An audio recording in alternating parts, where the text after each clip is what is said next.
मोर से सुना कि सांधोणी ए जाए आसी केते समय तक मु एठी अपेक्षा करिबी अपेक्षा करी सतर मु अत हो गली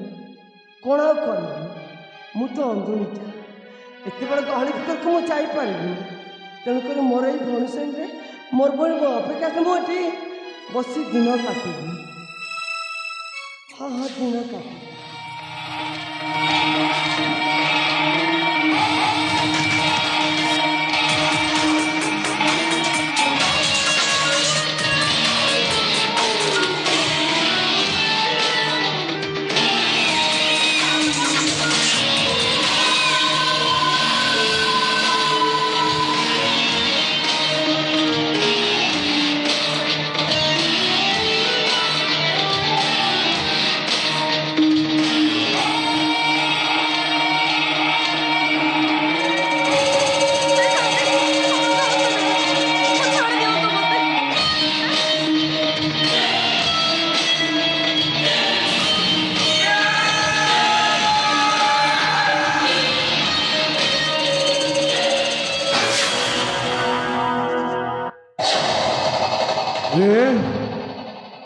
तमें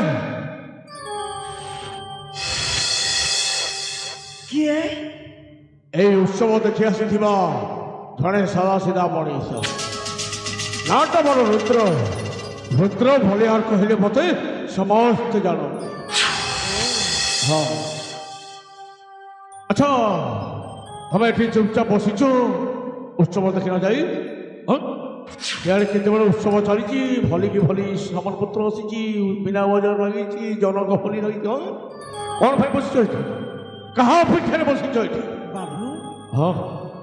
मु मो सान भणी से अपेक्षा मुझे बसी समय सान भौणी अपेक्षा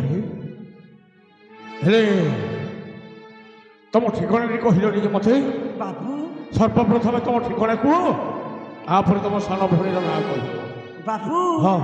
मुझे अंगदगड़ राज्यर राजा चंद्रकांत बड़ झी नाम मोर रूपाली मु मो सान भणी संगे एमा लंकेश्वर यात्रा महोत्सव को बुलवाई आसी अच्छा तुम सान भौणी ना कहल जे मोर सान भौणी ना होची हाँ हाँ सोनाली खाई आउ थे कहल तुम सान भौणी नाटा मोर सान भौणी ना होची सोनाली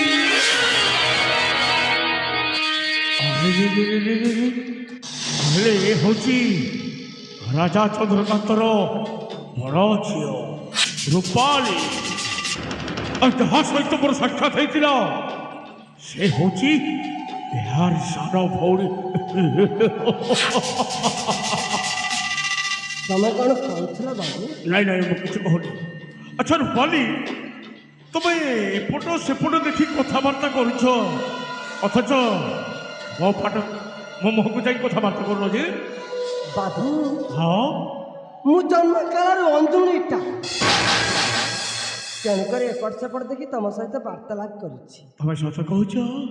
तुम जन्म काल अंधुणी तुम सतर कौन किसी देखी पारुनी हाँ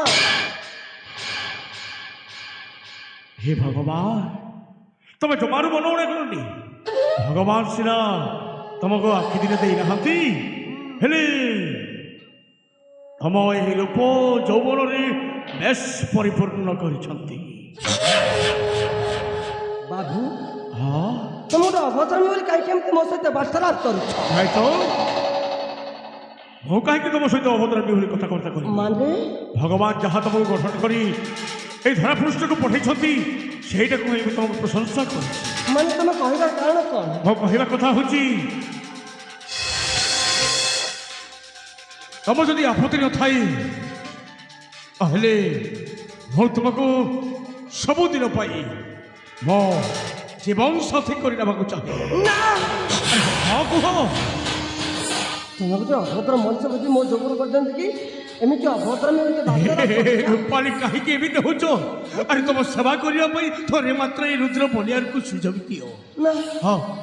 तुम मत आसी निजर करने को चेष्टा करुच हाँ मु गोटे रजा झी तुम गोटे लुफंगा सहित मु घर संसार करी रूपाली मानुची तुम सतरे गोटे राजा झी ଆରେ ଫଳ ପାଇବାରେ ଉଚ୍ଚ ନିଚ ଧନୀ ଗରିବ ଏସବୁ କିଛି ନଥାଏ ରୂପାଲି, ଏସବୁ କିଛି ନଥାଏ। ନା ମୁଁ କଦାପି ତମ ସହିତ ମୁଁ